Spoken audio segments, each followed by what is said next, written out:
حضور اقدس رسول اللہ صلی اللہ علیہ وسلم کی پیدائش سے کچھ ہی دن پہلے یمن کا بادشاہ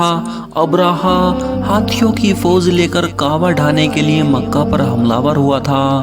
دوستو، یہ اللہ کی قدرت کا بہت ہی پیارا واقعہ ہے۔ توجہ چاہتا ہوں، ابراہا نے یمن کے دارالسلطنت شانع میں ایک بہت ہی شاندار اور عالیشان گرجا گھر بنوایا اور یہ کوشش کرنے لگا کہ عرب کے لوگ بجائے کعبہ شریف کے یمن آ کر اس گرجا گھر کا حج کریں۔ مگر جب مکہ والوں کو یہ معلوم ہوا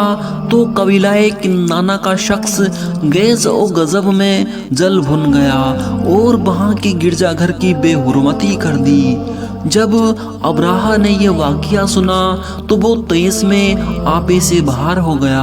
اور کعبہ شریف کو ڈھانے کے لیے ہاتھیوں کی فوج لے کر مکہ والوں پر حملہ کر دیا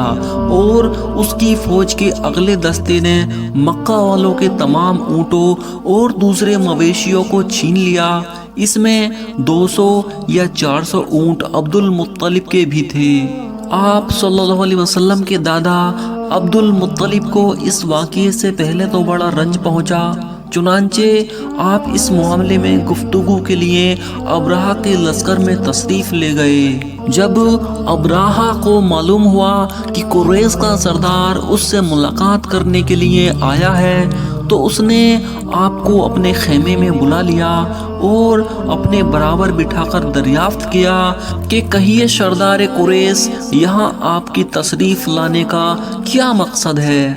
عبد المطلب نے جواب دیا کہ ہمارے اونٹ اور بکریاں وغیرہ جو آپ کے لشکر کے سپاہی ہاک لے آئے ہیں، آپ ان سب مویشیوں کو ہمارے سپرد کر دیجئے۔ یہ سن کر ابراہا نے کہا، اے سردار قریش، میں تو یہ سمجھتا تھا کہ آپ بہت ہی عقل مند اور شاندار آدمی ہیں، مگر آپ نے مجھ سے اپنے اونٹوں کا سوال کر کے میری نظر میں اپنا وقار کم کر دیا ہے۔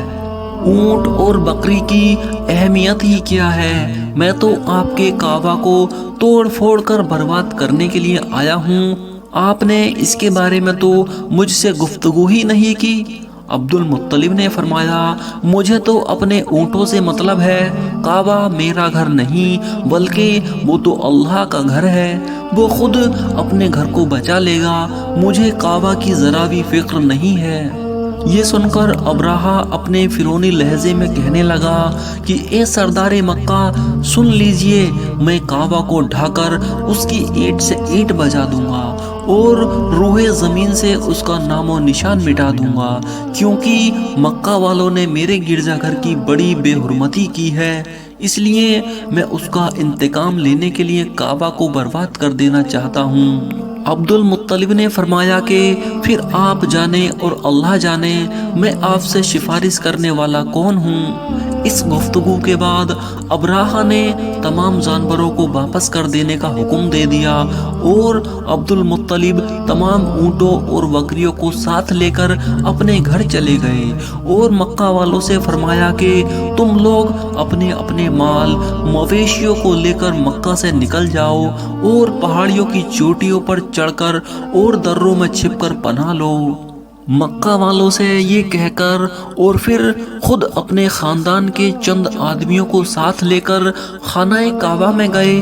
اور دروازے کا حلقہ پکڑ کر انتہائی بے قراری اور گریائی وزاری کے ساتھ دربار باری تعالیٰ میں دعا مانگنے لگے کہ اے اللہ، بے شک ہر شخص اپنے اپنے گھر کی حفاظت کرتا ہے، لہٰذا تو بھی اپنے گھر کی حفاظت فرما۔ عبد المطلب نے یہ دعا مانگی اور اپنے خاندان والوں کو پہاڑ کی چوٹی پر لے کر چڑھ گئے اور اللہ کی قدرت کا جلوہ دیکھنے لگے۔ جب ابراہا صبح کو کعبے کو ڈھانے کے لیے اپنے لشکر زرار اور ہاتھیوں کے ساتھ آگے بڑھا اور مقام مغمس میں پہنچا تو خود اس کا ہاتھی، جس کا نام محمود تھا، وہ ایک دم بیٹھ گیا۔ ہر ممکن کوشش کر لی اور بار بار للکارا مگر ہاتھی نہیں اٹھا۔ پھر اسی حالت میں قہر الہی ابابیلوں چھوٹے پرندوں کی شکل میں نمودار ہوا